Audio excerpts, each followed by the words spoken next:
Hello, everyone. This is Eric Pennington with the Spirit of EQ, and welcome to the Spirit of EQ podcast. Today's episode is How EQ Can Change Your Life. Life is a journey. Spirit of EQ helps shape and guide the road ahead for individuals, leaders, teams, and organizations striving to realize their full potential through emotional intelligence. Spirit of EQ is a coaching and consulting company that assists individuals and businesses to reach their full potential by developing emotional intelligence. In business, managers and leaders recognize the value of training to develop leadership skills. What they may not realize is that those skills are far more effective when they pay attention to not only performance, but also to people. Emotional intelligence is a crucial skill because people drive performance and emotions drive people. After this podcast, listen for a special opportunity to learn more. Joining me as always is Jeff East with the Spirit of EQ. Hi, Jeff. How are you? Hi, Eric, and all our listeners. So, Eric, how can EQ change your life? So, where did that come from? Well, you know, Jeff, we always try to come up with great titles. And I'm not going to tell you that this is the best title I ever came up with. But having said that, I've really been thinking a lot about that the true measure of emotional intelligence is you being able to say that it really changed how I lived my life, because there's so much in it and there's so much power in it. And I thought that it'd be great as we're looking at a new year, actually new decade. That's Can you true. believe it? Yeah. Wow. You know, being 2020, it's a great time to start thinking about what are the practicals here? How can it really change anything? Because I have a feeling, too, that there are a number of people out there, Jeff, who are they're weighed down with a ton of stuff coming at them. And I've always believed that the work that we do is designed to be of help, to be of value, you know? I agree. That's one of the big reasons we do it. Yeah. Is, you know, we've seen what it's done for us, and we don't want to, hide that. Yeah, keep it to ourselves. I've almost even likened it to, I told, this was a long time ago, he was a physician, and I said, if people knew just how much I wanted to help them, they'd be lining up, like, around the block. Because it is a new year, new decade, so this is the time to maybe make these decisions. Yeah, the essence of our work, right? The sort of the definition of emotional intelligence is the blending of thinking and emotions to make optimal decisions. I've kind of likened, my term has been more like managing my thoughts and my emotions to make better decisions. And, most people out there have either started, or maybe they started, back in December, maybe they're in the process of doing it now, of setting the resolutions and also goals of what they want 2020 to be like. And that implies decisions and choices. The reality is this is another saying that has always stuck with me, that 90% of your life will be what choices you made, what decisions you made. Exactly. 10% of your life will be the stuff that you could never see coming. Maybe we call that lucky or unlucky. But if 90% of my life is in my hands based on my decisions, as daunting as that sounds, Jeff, it really does imply that there's an opportunity there. And I think, to me, what you're saying is learning how to make those decisions is going to be the foundation or the bedrock of what kind of a life you're going to end up having. Yeah, and Jeff, whether I like it or not, you, me, and our producer, Brett, our lives, 90% of it is based on what I decided to do, whether that was yesterday or 20 years ago. I know you and I did a training about decisions, and it's just how many thousands of decisions we make a day, and we don't look at what can happen after that. So I think that's a very important thing to remember, what to base your life on. And I get it. When things are coming at you, the number of decisions we're making each day, and I truly I understand. Sometimes it's frivolous. Sometimes it's unnecessary, time-wasting garbage, right? But on the whole, there is something to be said about being very conscious about your decision-making. And with my own experience in my own life, emotional intelligence has been a very large part in how I make decisions. I mean, it's truth. I'm intrigued here. You have the review of the 4. Well, I don't want anyone out there to be confused as to think I'm going to talk about the 4 horsemen or something. Is that the 4 horsemen of the apocalypse? I think that's what it was. Or wasn't that like something with Notre Dame football? Yeah, football, apocalypse, it's all the same. So we, as when I look at the Western world and specifically in the United States, we're really good at picking and choosing what we want to focus on, and though at times that can be positive, it oftentimes can be negative because we pay attention one at the expense of the other. So the 4 here, and I'll unwrap them a little bit here in a second: the physical life, the spiritual life, the mental life, and the emotional life. Okay. Some of that leaps right out for our listeners when I mentioned emotional. But all 4 of these areas, in order for us to be healthy, they need to be paid attention to. And it's my hope, like today, maybe we can be a catalyst that maybe somebody's going to say, hey, I get this idea of making better decisions. Well, what kind of better decisions can I make with these 4? Now, the physical is really, really straightforward. It's your body, okay? It's what you're doing with or to your body, right? So we think of exercise. We think of what foods we eat. We think of our relationship maybe with our doctors as it relates to health. And for people like me with a chronic disease, I mean, taking care of that. And here's the thing. I want to be clear. There's a right motivation and a wrong motivation in all of these. The physical one, a lot of times when we start talking about weight loss and exercise, it can get really kind of foggy, convoluted, right? Because please hear me and understand. I am not talking about you need to lose 30 pounds so that you're going to look great in that dress or that suit or what have you, okay? In my mind, that should be a byproduct of focusing on being healthy. You know, when you said that, I was thinking of a friend who lost a lot of weight and nobody noticed, and they were losing it before the appearance thing. And that actually, when nobody noticed that they'd lost this weight, they gained it all back. Yeah, that's understandable. And I know there's statistics out there that show about how many people do regain weight. And I think motivation and the decision, why did you make that decision to lose weight in this case, really, really will probably give you a good indicator of whether or not it's going to last, right? But I believe in small steps, Jeff. And I think that's the beauty of where decision-making can really help you. Just start something. Just do something. Just be more proactive about something. It doesn't have to be, I've got to be able to run a 7-minute mile and a half marathon in 5 months. That's not what I'm talking about. I'm talking about just doing something, being kind to your body, taking care of yourself, being healthy, because it is going to impact, again, your ability to make really good decisions. There's science out there that talks about the impact of how our physical well-being impacts the others. Well, it's, for want of a better way of saying it, the reason we put surge protectors and things to plug our computers in is we need to make sure they're running right. And the physical, if you're putting these bad things into your body one way or the other, it's not going to run right. Yeah, I mean, and to that point, right? I mean, it's this idea that if I choose to eat this particular type of food, how is it going to make my physical life better? Or is it going to make it worse? I understand the temptation. If you said to me, we're going to go and have a cheeseburger, fries, and a Diet Coke, I'm in. Because I like the taste of it. And Jeff, there's nothing wrong with doing that every so often. Don't get me wrong.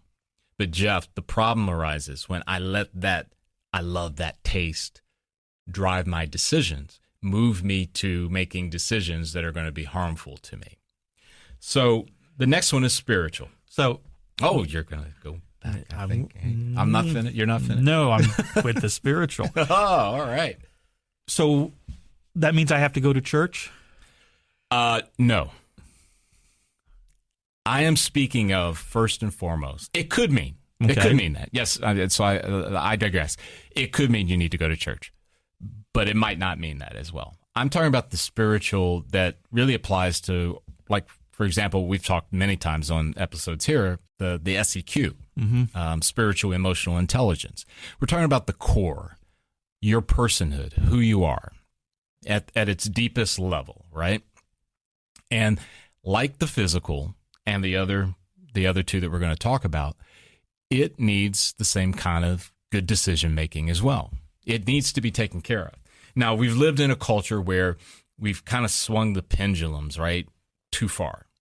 You know, if you go into a corporate America setting and talk about spiritual, you might have somebody holding up or like showing you the door, Exactly. If we go into the religious community and we talk about spiritual in the terms of not being about attending a service or doing some religious, some liturgy or whatever, it can be the same, show you the door.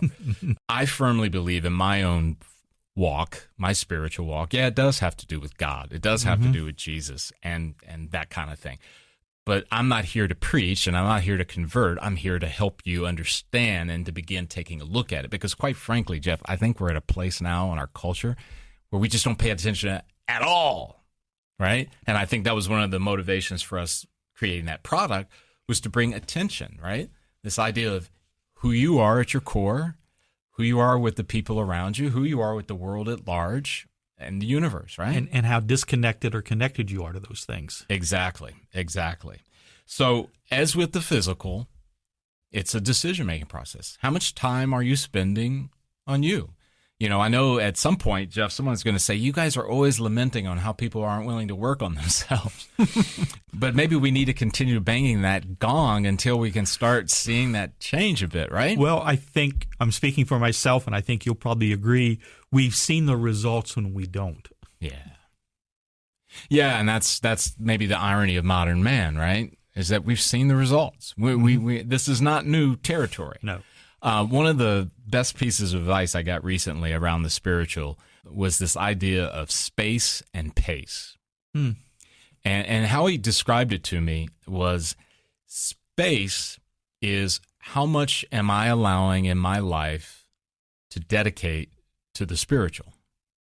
Is it 10 minutes? Is it 15 minutes? Is it 30 minutes? What practices happen in that time frame? What time am I dedicating to sort of, and we've heard this term before, unplug, so that we can deliberately. And I'm not talking about an obsession about always being about you, always being about what you want, and always being about, that's not my point. We're doing this to be healthy, to have that balance, right?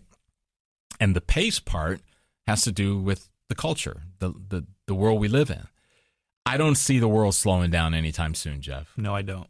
I really don't. I think we've kind of hit the tipping point when it comes to information overload. I think unless we make conscious decisions, again, to plug that, to say, okay, I get it. I probably do have 15 emails and it's only 7:30 in the morning, but I'm not going to look at those emails for the next 15 to 20 minutes because I'm dedicating it to the space I'm dedicating, right, to the spiritual. I grew up on a farm out in the country, so growing up, watching a sunset or watching a sunrise, sometimes both in the same day, was a big part of your life. You just did it. And I was thinking, when was the last time I actually sat and watched a whole sunrise or a whole sunset? Just sit and watch it and enjoy it. Yeah. Well, one thing that, and it's been tougher probably in the frame of the last 2 years for me, but I'm, for lack of a better way of saying it, I've made it a conscious decision. We have a lilac tree, maybe a bush, and of course it blooms in spring, typically around, I think, May is its window of time. And I love the smell of lilac. And I've made it a habit that when those things bloom, I am going to stop every time. It's right near our garage. So when I pull in, I get out of my car and I go outside before I go inside, and I just put my nose to that, and I just take a very deep breath. Now, I'm not going to win any awards for that, Jeff, and nobody should be clapping and applauding that I'm doing it. But that's a part of the deal. It's the part of the deal of understanding that in the end, I'm not really involved in the kind of things that require me to miss that opportunity. You're not involved in something that should require you to miss a sunset or a sunrise. We're the ones that kind of like bought into this idea that my 50 things on my to-do list are a matter of life and death, matter of, earth and sun or what have you. One of the things that I've been really working on is to spend 15 minutes playing with my dog. Yeah. Just totally paying attention to her, playing ball with her or tug of war or whatever. And the days that I do that seem so much better. Yeah. And Jeff, that's, to me, that's spiritual. Mm-hmm. That's paying attention to the spiritual. That's your core. That's the something that makes you come alive. It gives you energy. That's what I'm talking about. And again, I'm not going to deny anyone's faith practice. Mm-hmm. And maybe in addition to that 15 minutes with your dog, you spend 15 minutes praying and reading the Bible or reading whatever mm-hmm. book that's important to you. But it's spending the time. The issue is, as it is with the physical, is that oftentimes we don't get around to that. And I'm when I'm doing that with her, I'm almost envious because I wish I could be as present as she is. And that could be a whole episode. I know. Which we may have to do that because that's really, really good. So the mental. Sometimes you hear mental and emotional kind of lumped together, but I wanted to, for the purposes of this, I just recently went through a mental first aid course. And it's designed the very same way, if you will, that physical first aid that you might have with Red Cross or some agency mm-hmm. of such. And it's all about mental wealth, mental well-being. I'm sorry. And I like that, mental wealth. I should keep that. Brett, you caught it. Keep that in the show. And it was a class, and we went through exercises, recognizing people who are in desperate straits to recognizing people that maybe just need some encouragement, but focusing on the mental well-being side. And it was such a great class. Learned a lot. And in America, I think most people would agree we've stigmatized mental health issues, mm-hmm. whether they're the clinical variety, whether they're, even I think anytime sometimes when people say I'm feeling depressed, and even if they haven't been diagnosed, it does kind of make people shrink away. Now, the irony of this, Jeff, is on two fronts.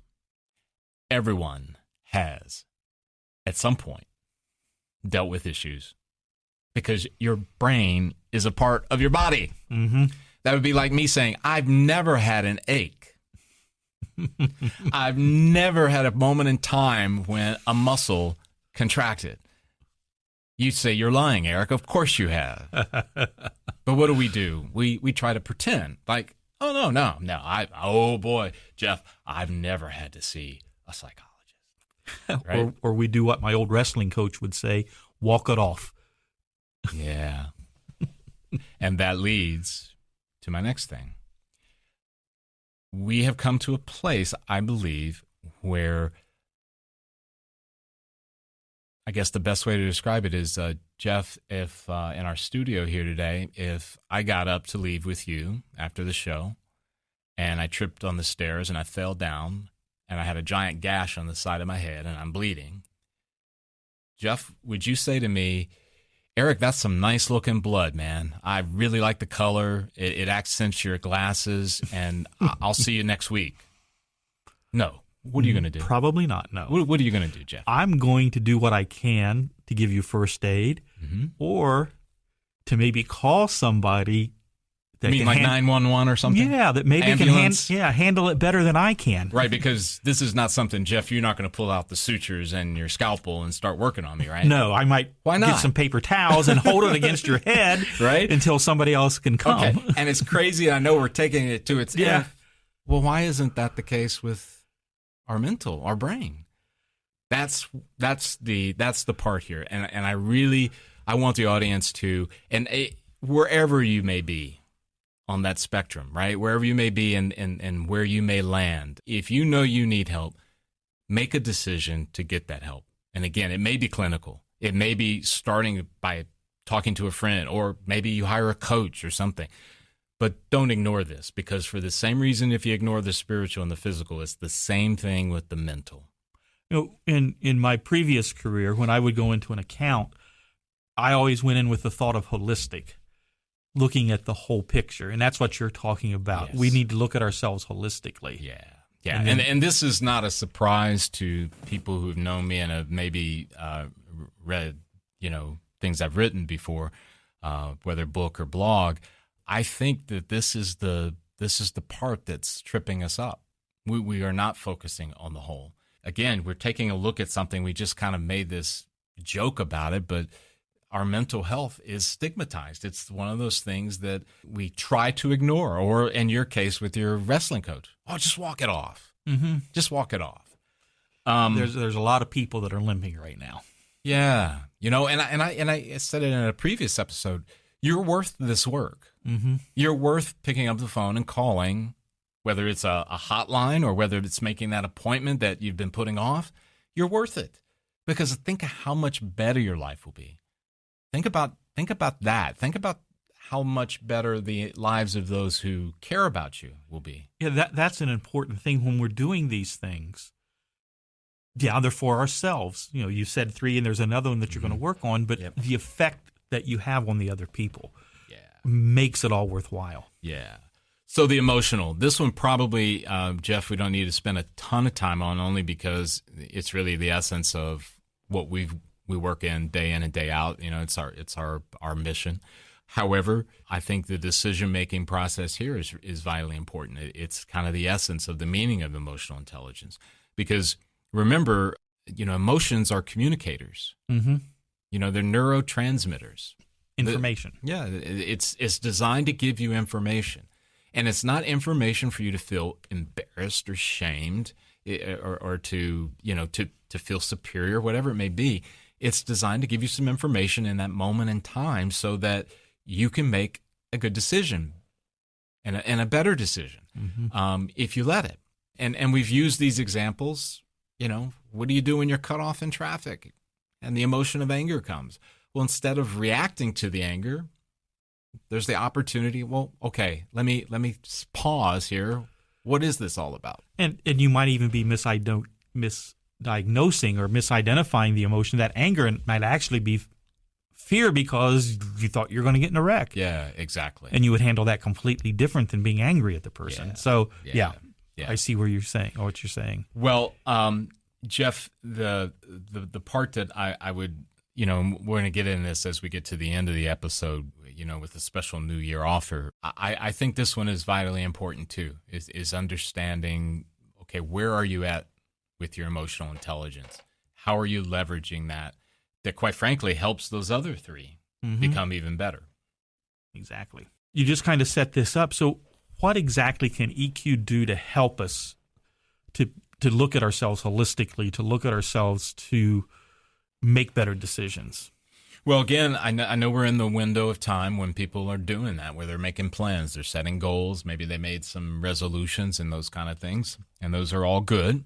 However, I oftentimes think, in my life, my worst enemy, or the thing that tripped me up the most, Jeff, was me. It was me responding in anger when I should have chosen a different approach. It was me not being empathetic when that was what was called for, either for myself or for other people. And I dare say that's probably most of us. Yeah, right? So I could just say I'm a really good guy and I treat people really nicely and don't do anything about it. But I felt like when it comes down to it, I want to be better at it. I don't want it to just be this thing I can ride on natural talent. They say this about sports teams. I should say athletes. There's a difference between the elite and the good, right? Mm-hmm. The elite ones are not, yes, they have talent coming out of their ears, but they typically very emotionally intelligent, very high IQ when it comes to their particular sport. And that just doesn't happen naturally. It has to be worked on. You go back and look at a number 1 draft choice in the NFL. Yeah. How many of those were flash in the pans? Yeah. Yeah. I'm a Bengals fan. I can name you several. I bet you could. I bet you could. You know, one thing that comes to mind is in tennis is Roger Federer. Mm-hmm. I mean, there's a gentleman who, quite frankly, I think many thought he should have been done years ago. But, you know, this guy believes in rest. Mm-hmm. And it's worth a look up to see his story. He has understood his body, and he treats it in such a way that he leverages his rest. So I guess what we're talking about, Jeff, is, again, when we look at the definition of emotional intelligence, in my case, using it as managing my thoughts and my emotions to make optimal, better decisions. So could it be that I need rest? Could it be that I need to carve out space? Could it be all those things we talked previously? One of the beauties of our tools is that we look at competencies. And we've discussed those in previous episodes, which I highly recommend if you want to go back and look at some of our previous episodes to learn about those competencies. Those are huge. And I think in a previous episode, you were talking about the photography thing, and maybe this is an upcoming one, I'm losing track, but one of the things that stood out to me, I was giving you this example, and I'm going, it is this blending. It's like, okay, here's where I need to use recognizing patterns. Here's where, oh, wow, consequential thinking combined with my emotional literacy. And it doesn't happen overnight. It's not like you look at the competencies and then flip a switch and then automatically in every situation it always goes away. It's not that at all. But with practice and work, which is the next thing I want to talk about, it can become a part of what you do, right? Great example. I mean, I talk about the work, all right? Because this is a part that trips people up, right? Because they go, well, it's almost like the Google thing, you know? Well, I want to be able to put it in and get an answer in like 5 seconds. Google has done some really cool things. One of the things that's not so cool is that. Emotional intelligence and growing it to a great practitioner level does not happen overnight. You know, I'm old enough that when I had to do a term paper, when I was in school, I had to go to the library and I had to invest some time. Yeah. You know, searching through a card catalog or, you know, going through books or whatever to get the information I had. I had to put the work in to do that. And I think when you put the work in, you start owning what you're doing. Now, I think if you just Googled it, you know, I think they even have some programs now where you could Google a term paper and it'll change it enough where, you know, how much work is that person putting into that term paper? Are they learning anything from what they did? Yeah, and you know, it's a great example from the work perspective because, again, we've talked about it. It doesn't require you to take on the whole mountain today. It doesn't. There's a wonderful book, and I don't remember the author's last name, but the name of the book is called Bird by Bird. Okay. And it's a premise, or it's designed for writers to help you be a better writer. Okay, so I've been reading it. My wife bought it for me as a surprise gift a couple months ago. And it's really, really well done book. But where that title came from, the author's dad, and I guess it would have made her brother, had procrastinated in writing a paper at school, and it was around birds. That was his subject he had picked, and it was all these different species. And there was a lot of species that he was going to write on. But he made the mistake. He procrastinated. Oh, my goodness, this is due in 2 days type thing.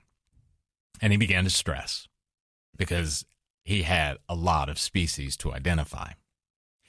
And frustration, all the things that you can imagine. And her dad, in a very loving, caring, grace way, came up to him, put his hand on his shoulder and said, I forget her brother's name. So in this case, son, it's bird by bird, my friend. Bird by bird. And that illustration, right, is that it's not 30 different birds now. Right. It's bird by bird. And that's, to me, the work of emotional intelligence. It's one step. It's one competency. It's one course. It's step, step, step, and step. And I know in my own life, and I think you would agree, Jeff, you will see results.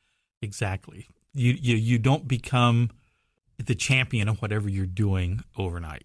Even those people you talked about earlier, these athletes that are exceptional athletes, they just, you don't walk onto a college football field.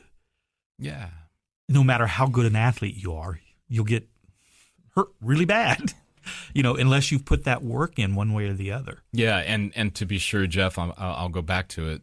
You should feel that you're worth the work. Mm-hmm. That's key. So everyone out there, hear me clearly. You're worth this work. Exactly. I don't think many of you out there are thinking that you're going to become something unbelievable and off the charts and rock star tomorrow. But the idea maybe of making a change and the idea of making a decision to go in a different direction and maybe one of those 4 areas, for example, it might seem daunting. But again, I just, kind of alluding to that analogy. Bird by bird. Just one at a time. Take a small step and keep at it. Another step, keep at it. Those things will add up to a lot of success. So as we come to an end, Jeff, I kind of wanted to talk a little bit about how Spirit of EQ can help practically. The podcast is a great tool, and we've got a lot of content, and I've been thinking about it that maybe want to let our audience know some on-purpose ways that they can kind of expand that out. Okay. And I'm sure there have been a number of people that have looked at our website and, they've heard us mention things from time to time. Mm-hmm. But I want to be a little bit more on purpose about our approach. We work with individuals and we also work with organizations, be they profit or nonprofit. We're not cookie cutter. We don't prescribe and put you into a box and say this is what you get and this is what you get. We work with you first to find out where you're at and what your need is. What problem are you trying to solve? And by doing that, then we can kind of tell you what you might want to consider to help you, right? And that goes the same for corporations or businesses. Yeah, absolutely. Absolutely. Because it the same philosophy applies. Our tools are online and in person. One of the things I think is most powerful about what we do, Jeff, is that we come alongside of people and organizations. Mm-hmm. It's not a take the assessment and good luck. We value this work in such a way that we want to move you to that change that you want, that while you're making those efforts, while you're putting in the work, you've got support. You've taken that first step, but we want to be there with you. Yeah, exactly. And quite frankly, I Jeff, and I think this kind of conveys your sentiments. I don't want to do this kind of work without that. Mm-hmm. I mean, it's just not very interesting to just dispense and leave, right? Yeah, and I think a lot of times when whatever the program is, when that happens, you usually end up doing more harm than you did good anyway. Yeah, in the end. And this is, highly personal on my end. Of course, I've known you for a bit, Jeff, so I don't think this is going to be strange, and you probably share some of it. The reasons why we're doing this, I really firmly believe that the work, the core of emotional intelligence is vital to having a healthy and meaningful life. Mm-hmm, I agree. I think it's vital.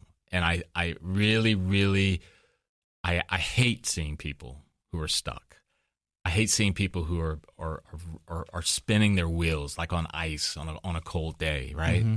And though I can't make you do anything and I don't have silver bullets to fix it in a moment, we have the kind of things that can legitimately help them.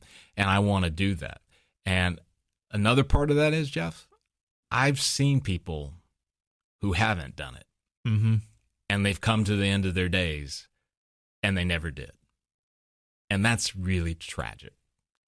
So if you and I, right, if there's somebody out there listening somewhere in the U.S. or Europe or Middle East, Asia, and they go, wow, that analogy about the bird by bird, that makes total sense to me. I get that.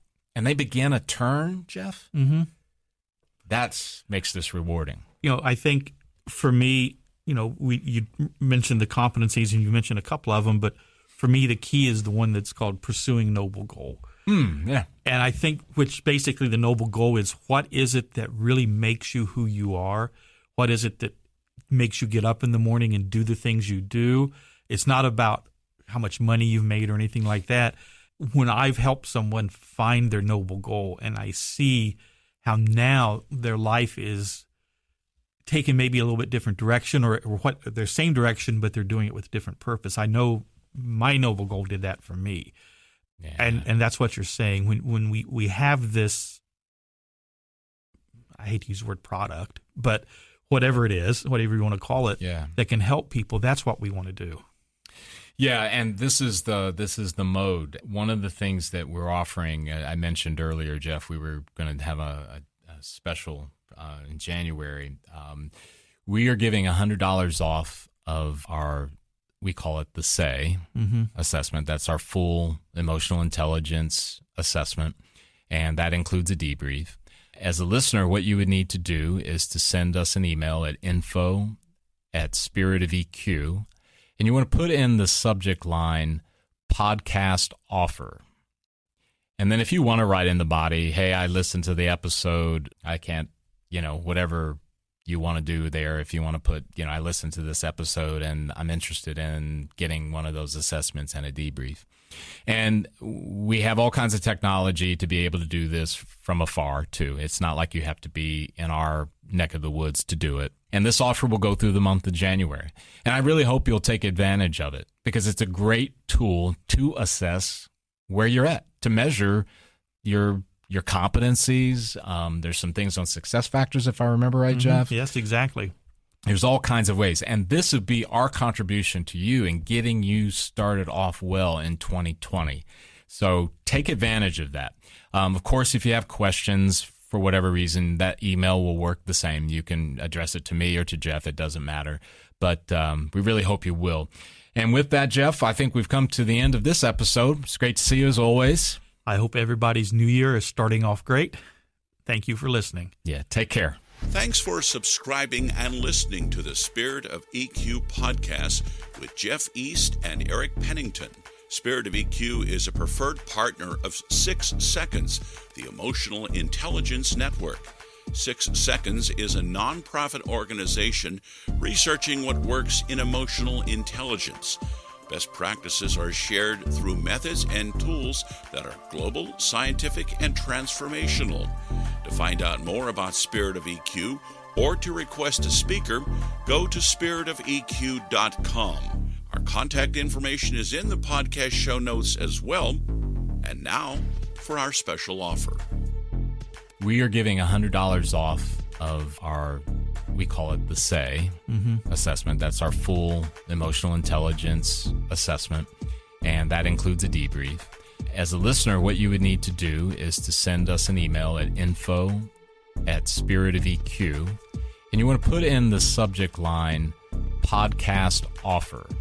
And we have all kinds of technology to be able to do this from afar, too. It's not like you have to be in our neck of the woods to do it. And this offer will go through the month of January. And I really hope you'll take advantage of it because it's a great tool to assess where you're at, to measure your competencies. There's some things on success factors, if I remember right, Jeff. Yes, exactly. There's all kinds of ways. And this would be our contribution to you in getting you started off well in 2020. So take advantage of that.